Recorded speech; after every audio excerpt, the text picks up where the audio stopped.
regularly scheduled meeting of the East Township Planning Board, presiding over the flag ceremony. United States of America, and to the republic for which it stands, one nation, under God, indivisible, with liberty and justice for all.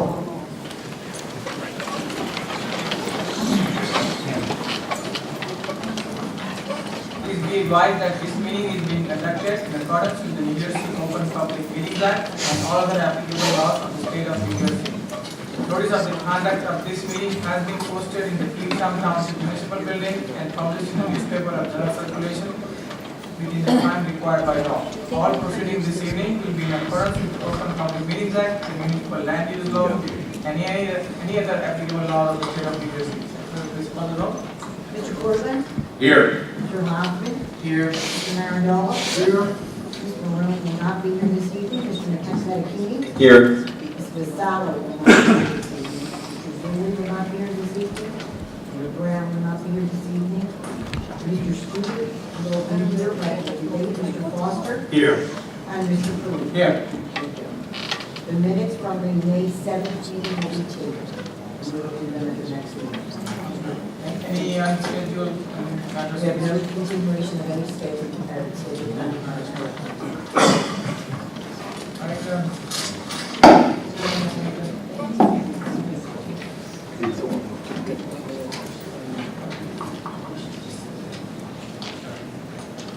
Timothy Holmes, PB 15-04, PSNG Fox Corner Switching Station, minor site plan. Please come forward.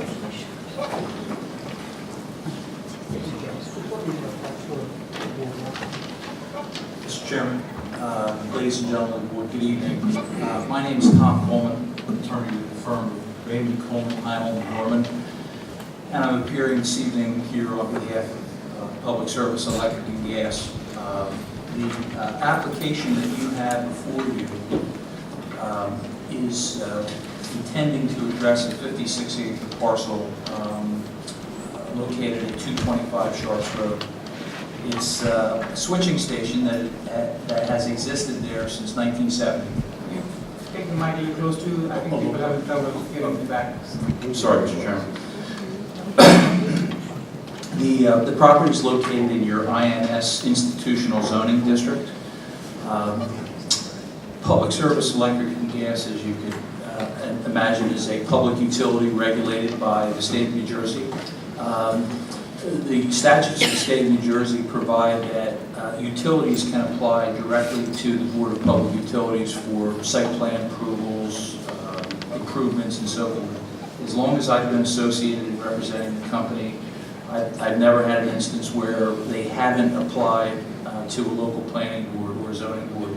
And the whole design there is so that they gain your input with respect to the application. And that's why we're here this evening. This is, as I mentioned before, it's a minor site plan with one variance, fence variance. I believe the board secretary has a list of witnesses that we intend to present this evening, as well as the exhibits that have been marked previously. What I'd like to do, Mr. Chairman, is have our first witness, Mr. Joseph Barton, sworn.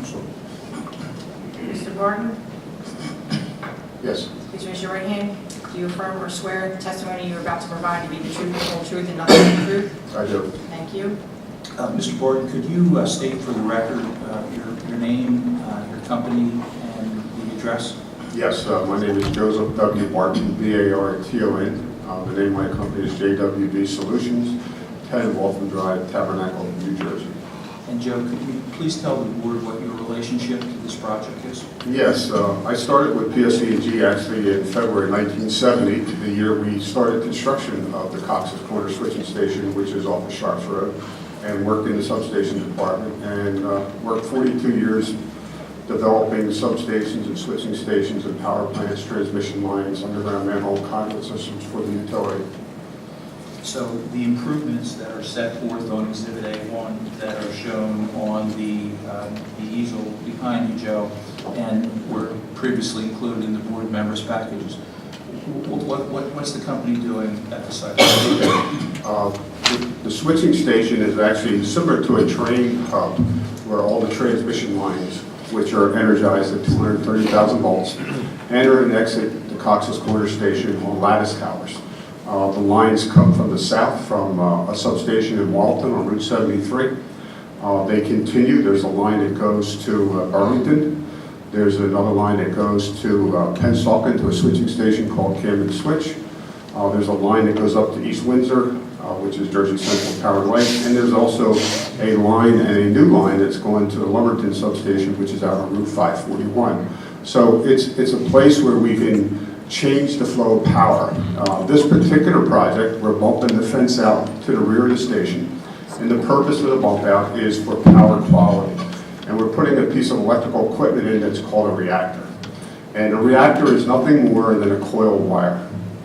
These are coils of wires that sit on insulators that will be energized at 230,000 volts.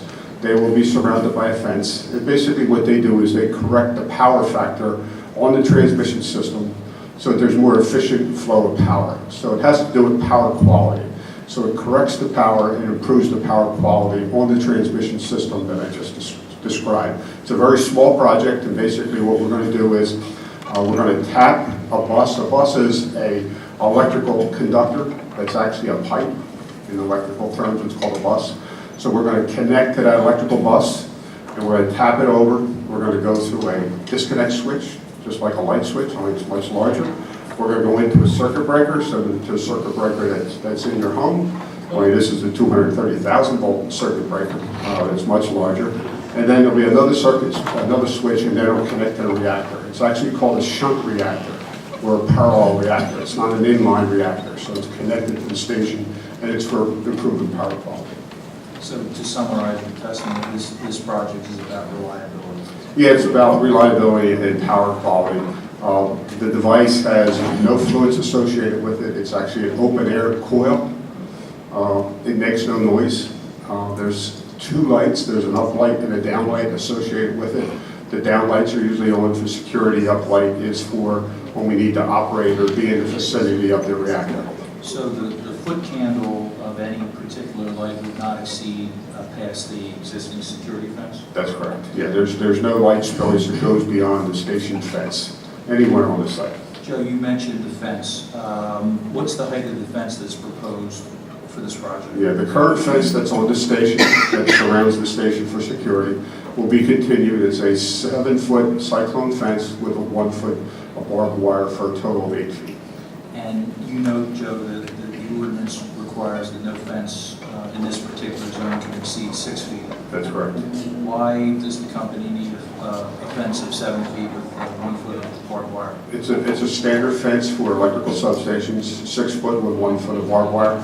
We also post bilingual signs, danger, high voltage, do not enter, keep out. But is that a company policy, or is that regulated, the fence height, by an external outside agency? It's regulated by the electrical code and also by PSCG. It's our standard. Okay. Joe, just briefly, construction, when is construction supposed to commence? Okay. In order for us to connect the reactor to the electrical bus for the conductors, we need to schedule an outage of that equipment because it's part of the bulk power system at 230,000 volts. There's an organization called PJM, which stands for Pennsylvania, Jersey, Maryland. It's an interconnection company that actually regulates the flow of power and the outages of electrical equipment in 13 states, including New Jersey. And originally it was 3 states, Pennsylvania, Jersey, and Maryland, but it's since expanded. They derive their power and they report directly to the Federal Energy Regulatory Commission, which is FERC.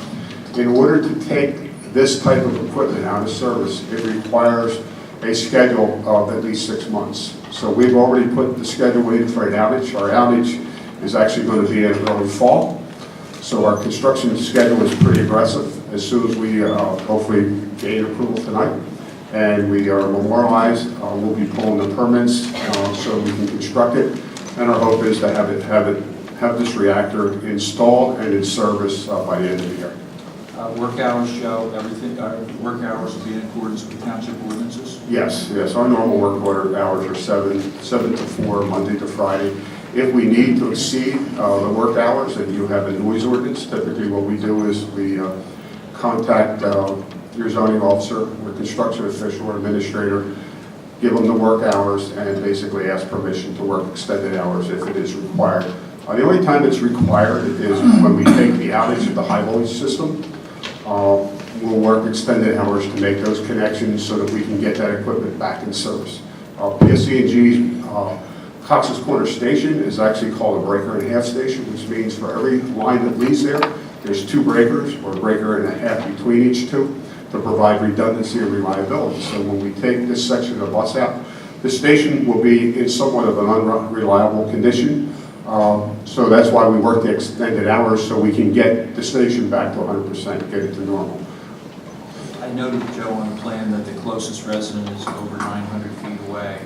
There was a comment in one of the board professionals about landscaping. Is the company intending to landscape? We are not. If you look at all the property surrounds the station, is actually farmed. Even the footprint where we're going to build the reactor is currently farmed. So there'll be farm activities completely around the station. It's pretty well buffered. It sits way back off the Sharp Road. It's also buffered by the size of the property and surrounding tree lines at the farm that various property owners in the farmers own. So there will be no detrimental impact to any resident? No, there would not be. The other thing is with landscaping on high voltage transmission system, the FERC, or the Federal Energy Regulatory, has requirements for what can go under and around a substation or a transmission line. Actually, under a transmission line, no vegetation is allowed to be planted or that can grow more than 3 feet.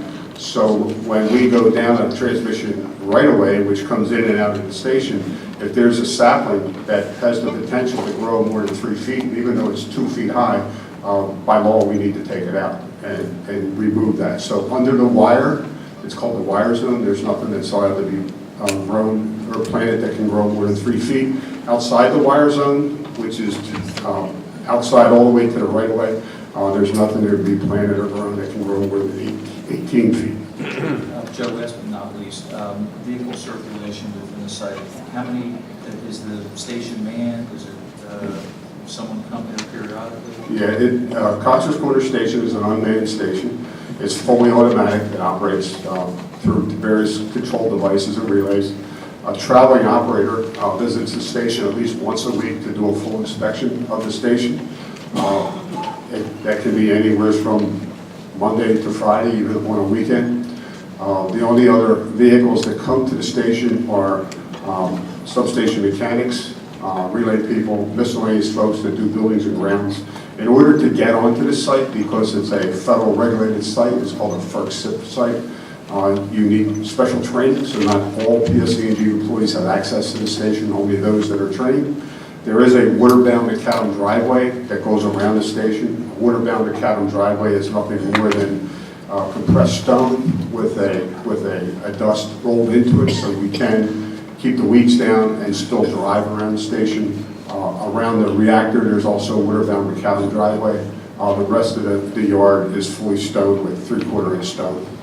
Joe, I promise this last question. The height of the improvements that are envisioned by the company.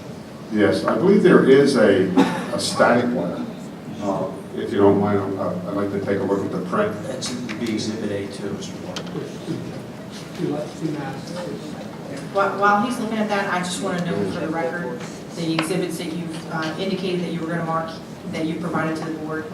So before he refers to A2, I'd just like to note for the record, we have A1, which is the mounted site plan, A2, mounted plan and profile of proposed improvements, A3, mounted sections and elevations plan, and A4, aerial site location photo, and they were all included in the packet. You've mounted those? A4 was not. I was going to bring that this evening, so it's only going to be the first 3 that you mentioned. Okay, so we have A1 through A3 as noted on the list that you provided. Thank you. Okay, so this is the A1 exhibit. Sharp Road, the driveway coming back into the switching station. There's a control house. This is the water-bound macadam driveway that goes around the station. This is the area that we propose to bump out where the reactor will be located. And there is a water-bound macadam driveway that goes around that.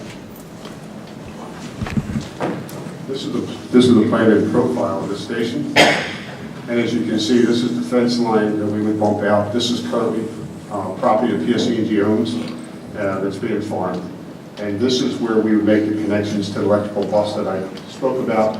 This is the bus work coming over to the disconnect switch, to the breaker, to the 3 reactors, which will sit on a concrete pad. This is A3, which is the sections and elevations. And as you can see, this is the reactor. And there is a lightning mast with a shield wire. And this lightning mast is 70 feet. What's the height of the reactor, Joe? The reactor height is 41.3 inches. And the height of these improvements, they're consistent with the height of the improvements that are out there currently? Yes, there are currently A-frames and static mast in the station. The station is protected for ground.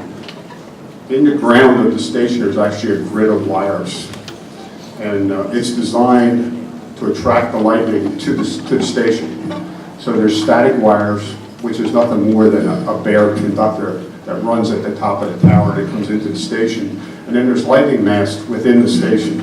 The lightning masts are strategically located. Actually, an engineer plots where all the lightning masts go so that there's lightning protection for all the equipment. And the design is to draw the lightning to the mast, take it into the ground, run it through the ground grid, and take it deep into the earth and discharge it. So that's the reason for the lightning mast and for the static wire, is to protect the station from lightning. Mr. Chairman, that's all we have. I have one question for you. Your role, are you, the testimony that was provided in the capacity as a fact witness? Yes. Okay. Fact witness. We didn't qualify, I just wanted to be sure. No. All right, thank you.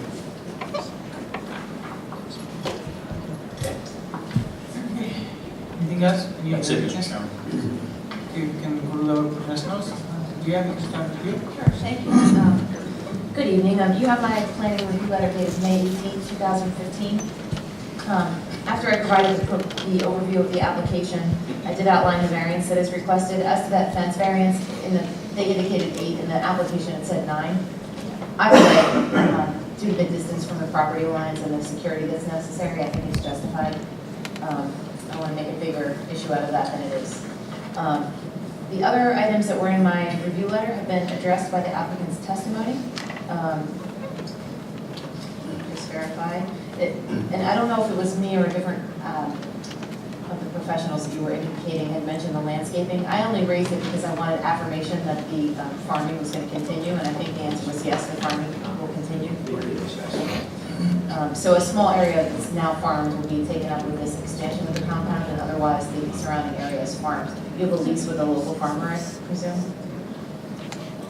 Actually, we do not have a real estate agreement with a local farmer, but there is a local farmer that farms the land, and we unfortunately can't get the farmer to admit who he is. We believe we know who he is, and we're willing to enter into a real estate license agreement with him once we can get him to admit that he's the guy farming.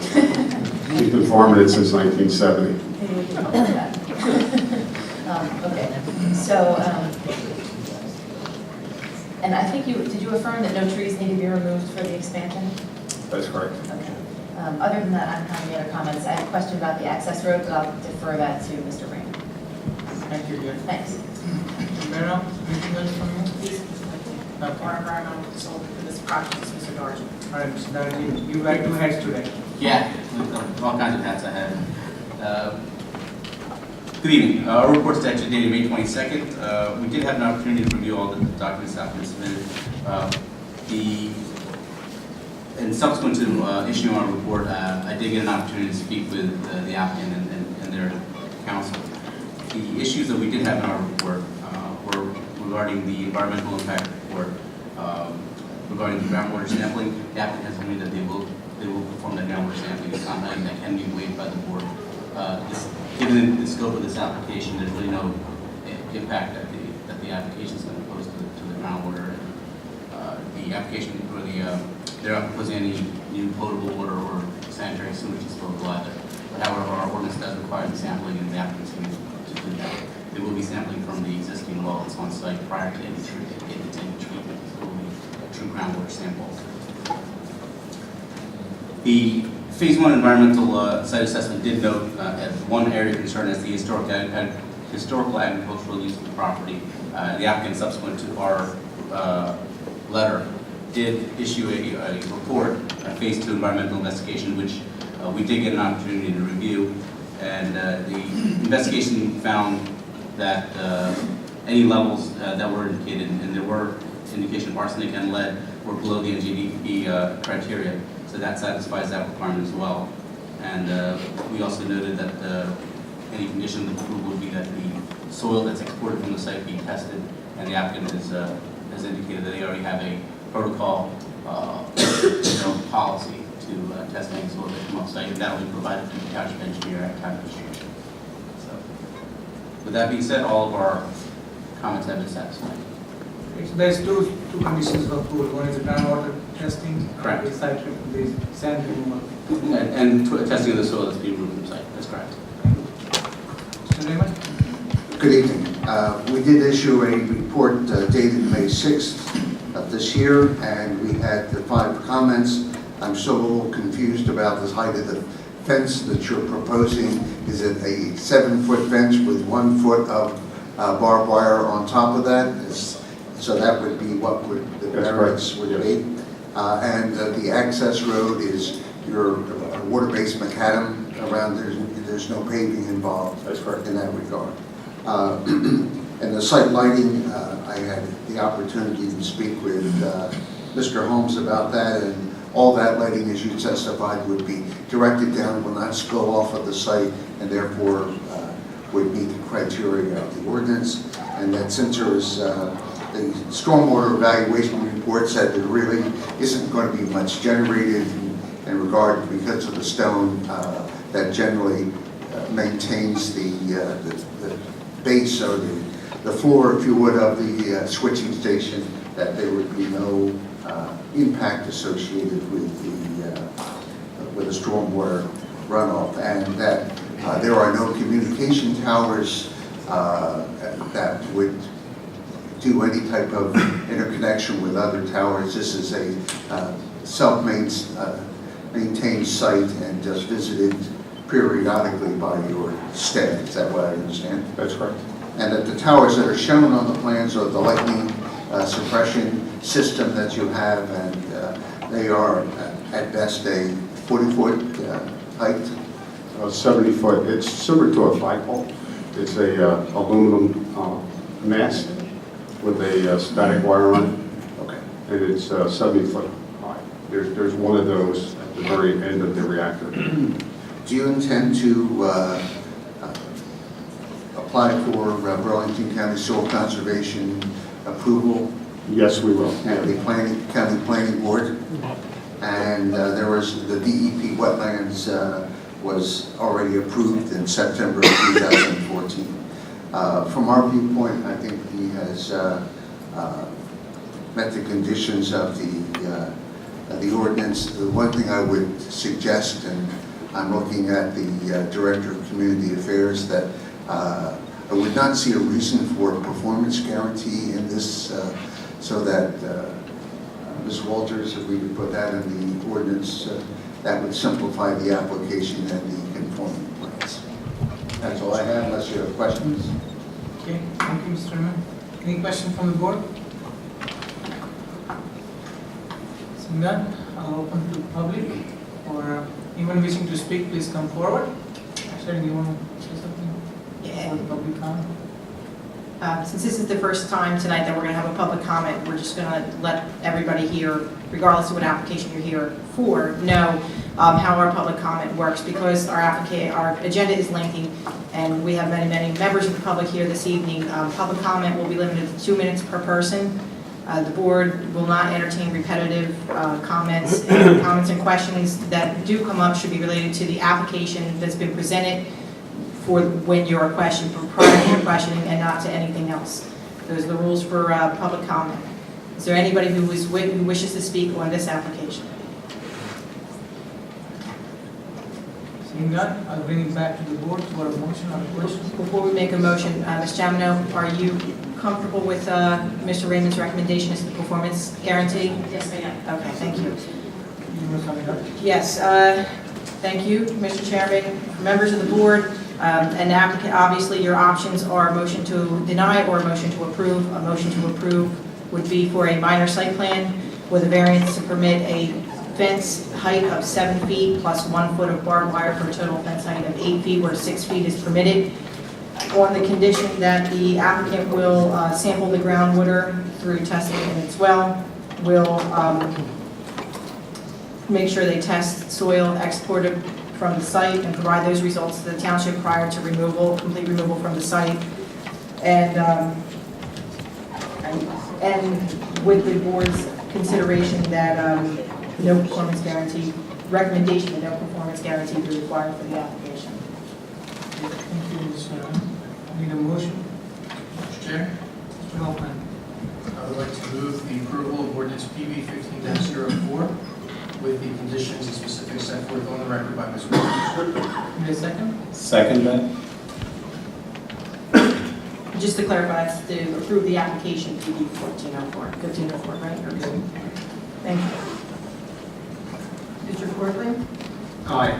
Mr. Hoffman? Mr. Marangolo? Mr. McKee? Aye. Mr. Foster? Aye. And Mr. Pruitt? Aye. Thank you very much. Thank you, Mr. Chairman. Good evening. Thank you. Have a good evening. Thank you, you too.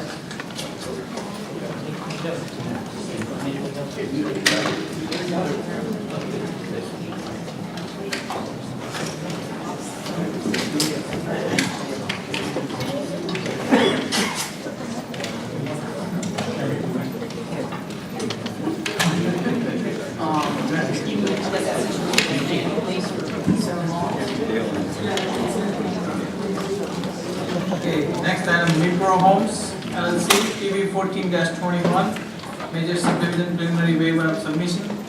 Mr. Barron. Good evening, Mr. Chairman and members of the board. Jeffrey Barron, appearing on behalf of Micro Homes LLC.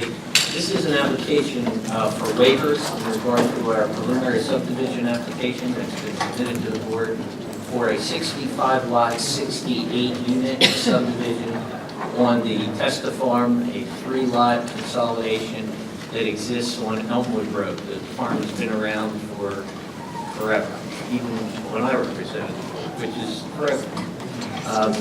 There are a number of waivers that we have requested because of the site conditions or other instances that would make them inappropriate at this time, many of which we're more than happy to satisfy after preliminary. So if I might, Mr. Chairman, I'd like to have Joe Mancini sworn. He is our professional engineer, and we can go through the waivers fairly quickly. Mr. Mancini, please raise your right hand. Do you swear or affirm the testimony you are about to provide to be the truth, the whole truth, and nothing but the truth? I do. Thank you. Thank you, Ms. Morris. Let's start by saying that if you were to look at Mr. Ms. Barron, let's just qualify the witness. Oh, sure, he's testified previously I- before the board, but I'll be happy to do it if you want me to. Joe, you testified prior before this board, have been accepted as a professional engineer. I have. You want me to take you beyond that? I'm good. Okay, thank you. Sir. Well, exactly. Joe, you have examined the various reports that have been issued by professionals, correct? I have. In Ms. Fury's report of May 14th, she comments on the cultural research survey, both of which are part of the environmental report requirement in the ordinance 92-15, section 15, I think it is. We are not requesting a cultural resource waiver. We will submit a cultural resource study. We anticipate, for Ms. Kinney's benefit, we anticipate submission of that about June the 12th. So we are hopeful if the waivers are favorably acted upon by the board, we might be able to be before the board for a hearing on preliminary in July. As to surface groundwater testing, Joe, is this site proposed to be serviced by public water and sewer? It is. And is that the basis, because there's one section in the ordinance that permits a waiver at the board's discretion, is that the purpose of the request for the waiver? That's exactly right, yeah. We requested the waiver for the surface and groundwater testing on the basis that potable wells are not necessary for the site. It's going to be served by public water and sewer, although it isn't currently. So that is a waiver that we have requested.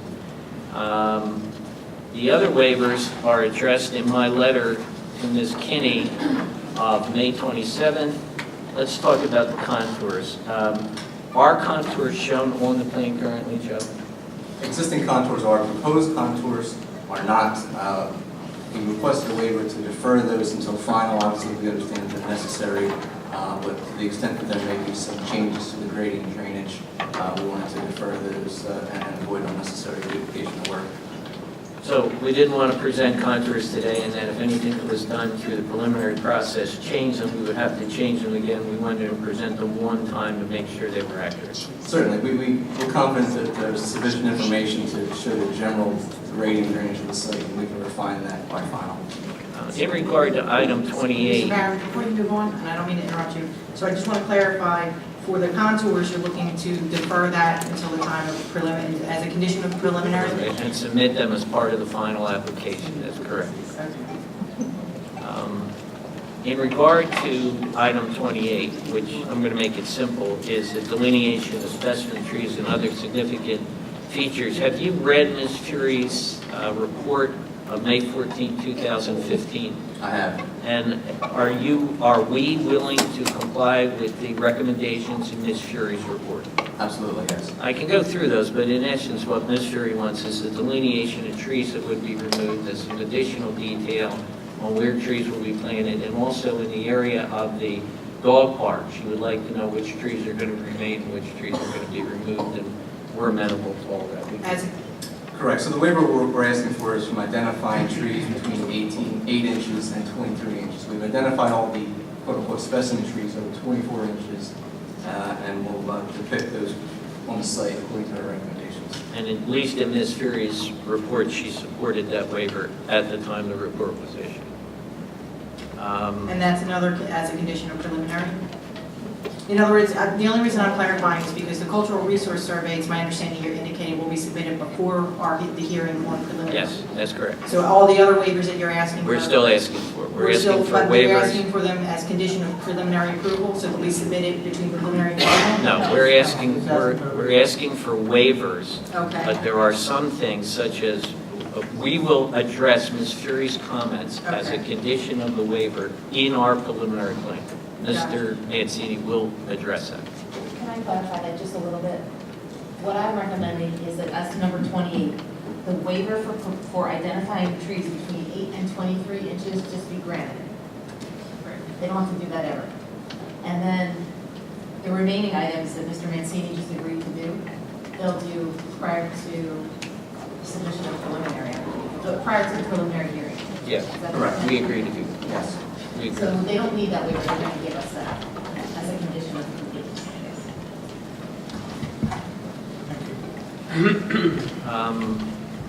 The next items are, well, in Ms. Fury's letter, she calls out 40, 46, 47, 48. Those are the deed restrictions, covenants, easements, and restrictions, et cetera, for the project. It's always been the board's practice to allow an applicant to submit those after preliminary. The reason being, you don't know what's going to be required in terms of homeowner stocks until you've seen what the preliminary approval is. Nevertheless, I have already drafted them in a format that has been previously accepted by Ms. Walters. So before we're here for preliminary, I will submit them. They will not be complete because a lot of it refers to actions in the preliminary, plans, dates, etc. But they will be as complete as they can be prior to the preliminary. The next one would be 65, block and lot numbers confirmed by the tax assessor. Mr. Mancini, what's the status of that, please? Mr. Robertson was kind enough to coordinate with us before we submitted the plans, so they've already been verified by the tax assessor. Okay. Let's talk about number 71, checklist 71, which is finished spot elevations at the property corners of each lot. Can you explain why we have not shown those yet? Again, along the same line of logic as the proposed final contours, we wanted to defer that until the final site subdivision submission to the extent that there's any changes that would affect those grades. So that one, Ms. Walters, we wouldn't be submitting now, we would be submitting after preliminary as a condition of preliminary approval. Let's talk about 73, roads and paving cross-sections at 50-foot intervals. Can you please speak to the board about that requirement? Certainly, on-site, the proposed roadway on-site, we offer a typical cross-section, which is common, and we request a waiver from providing those cross sections. We acknowledge that there's some road widening along North Elmwood that's required, which we would again submit that design with the final subdivision application. And I would anticipate that it's appropriate to provide cross sections of that North Elmwood Road widening. I think that's Mr. Raymond's area, Chairman. Would you like to comment now? Yes, sure. I've been out on the site a couple of times, and I look at the cross-sections for the Elmwood Road as being necessary because of the drainage ditches associated with that and the improvements that would be required in order to widen the road. At this particular point, I think there's not a way we can make an informed decision without those cross-sections. I do not believe that there are cross-sections required for the proposed road at this time. If there is something that we require because of some intricate draining or grading along that roadway, I think we can do that as a condition of the preliminary. So if I'm clear, Mr. Raymond, you'd like to see the contours on Elmwood, but you do not feel it's necessary to see the contours as a condition of submission?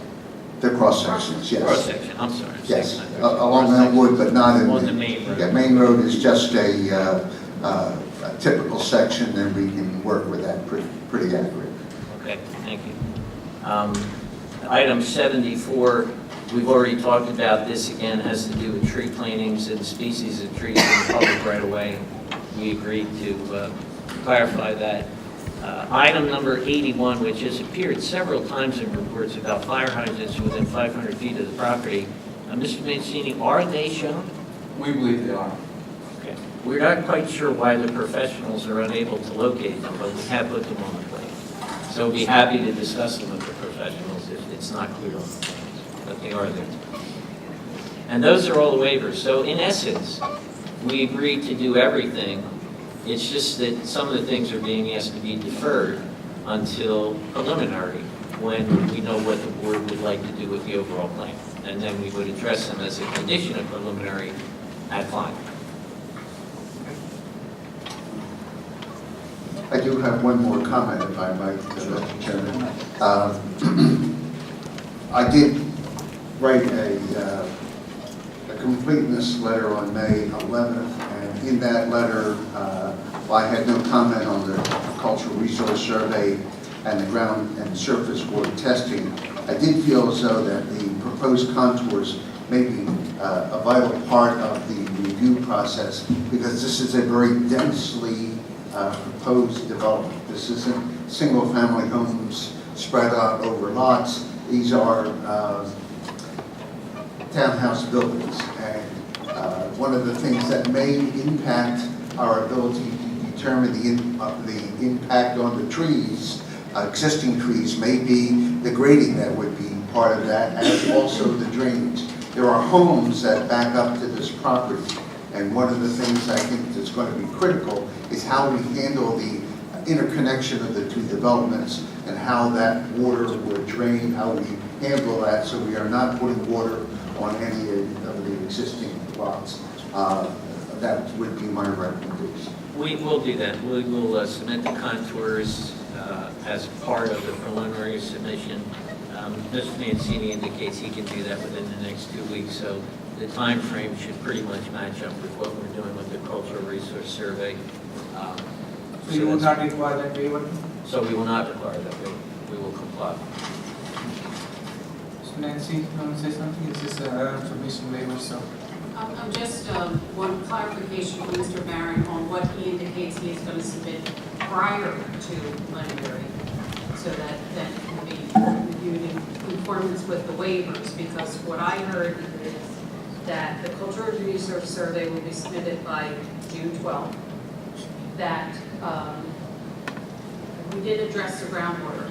Yeah, did we? No, I'm going to come back to that. Okay. The contours will be provided.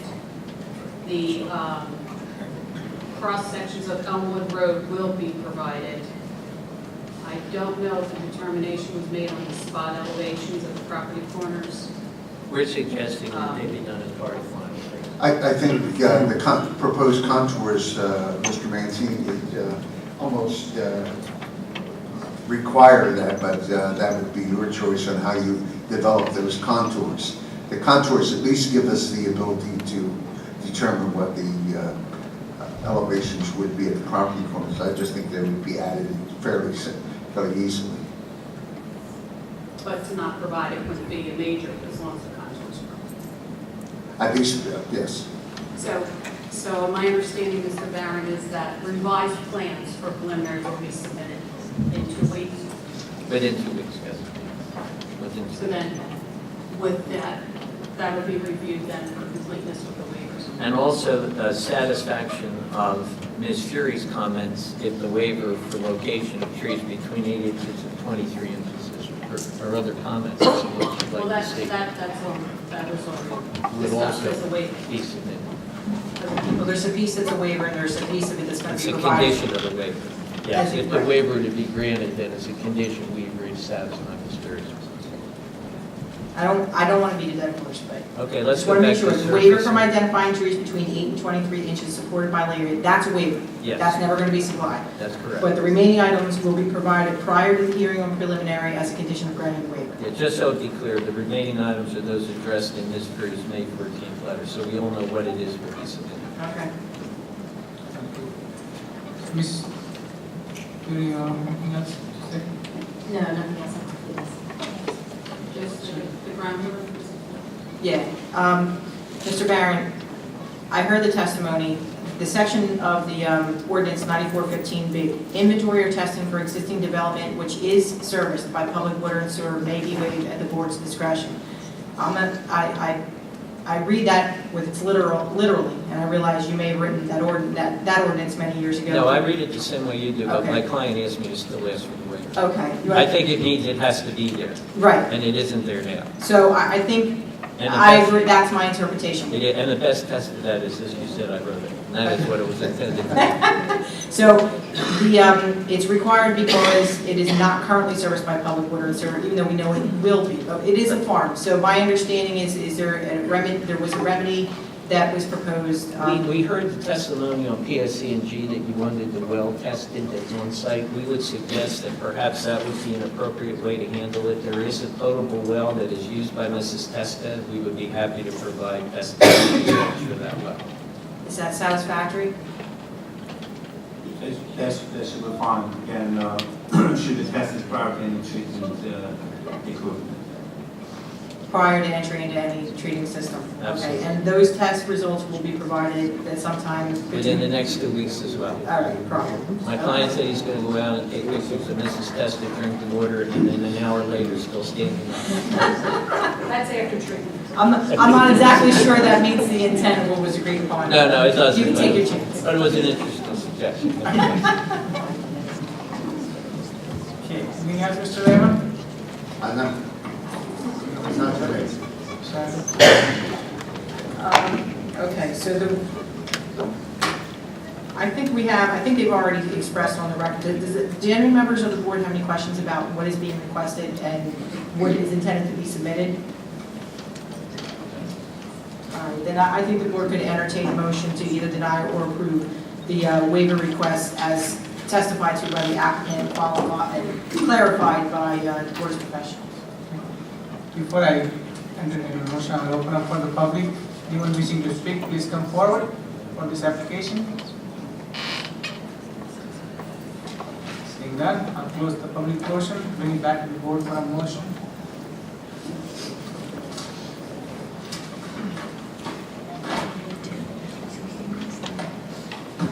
Mr. Chairman, I'd like to entertain a motion to approve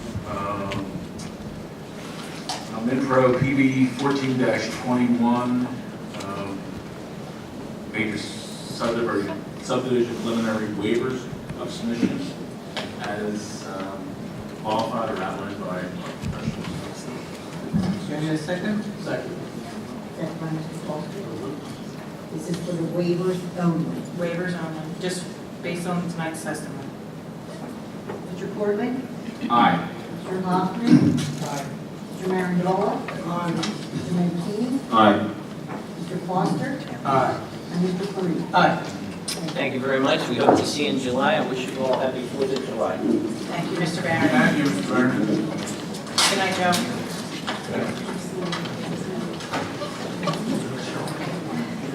So we'll go to the ordinances first.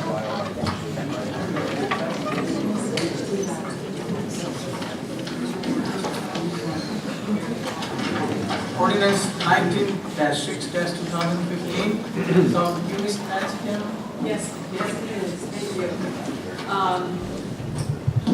This is a proposed ordinance, it was introduced at the Township Council on Tuesday night. In reviewing the affordable housing ordinance, we found a discrepancy that none of us realized was there. So with the unfortunate situation that we're in right now, there are a lot of foreclosures. And the present ordinance does not allow those foreclosures to allow the affordable controls to stay in place. We want the affordability controls on properties to stay in place even if the properties are foreclosed, because they count toward our affordable housing requirements. So the ordinance 19-6/2015 that's before you allows the affordability controls on a property to remain in place even if it's foreclosed. Can I just clarify, that requirement is actually set forth in the Fair Housing Act regulations. So it is, Consistency. it's consistent with current law. So the recommendation that is required from the planning board, should you choose, is to affirm this for the council's consideration for second reading of the ordinance.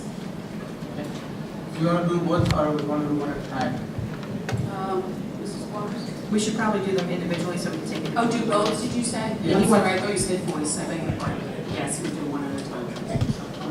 So then I would ask for There's not a a motion, this is just a recommendation by the board to adopt, and that is consistent with our unanimous vote. so And all in favor? And all in favor. we need a recommendation. So moved. All in favor? Aye. Aye. Thank you. Next one? The second ordinance before you is ordinance number 20-6/2015.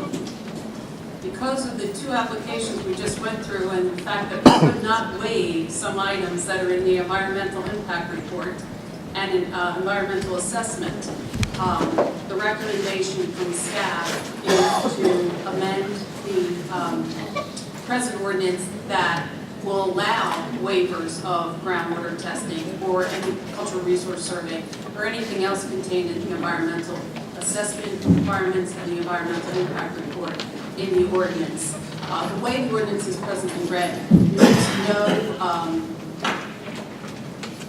option for the professionals to say, yes, this property is being serviced by public water and sewer, to test the groundwater may not be necessary. And the recommendation is that that be allowed from the professional staff. That's part one of this ordinance. The second part is that item C, it would require developers to pay for trash cans to be supplied for all the new houses in town to save the town that money. So that's two parts to this ordinance. So your recommendation that would allow that? We are recommending back to council to Yes. it's consistent with the master plan. Yes. Yes. Yes. Expensive. Okay, sounds good. So So you're asking the recommendation by the board. by the board to Unanimous vote. Well, not a unanimous, but a voice. a voice vote. Voice. And a motion to. I'll make the motion. Second. Second.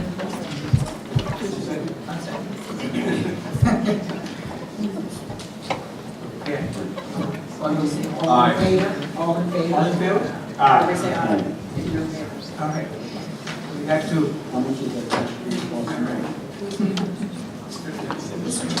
Perhaps take a short break. So Sorry. we take a short break till 8 o'clock. Okay. Yes.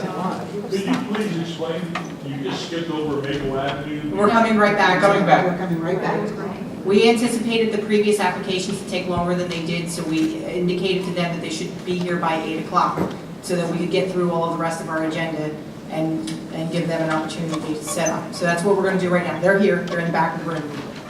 Yeah, sorry, we should have announced. 5 minutes break. Order of the agenda, I apologize. I would have liked to have been here 8 o'clock myself.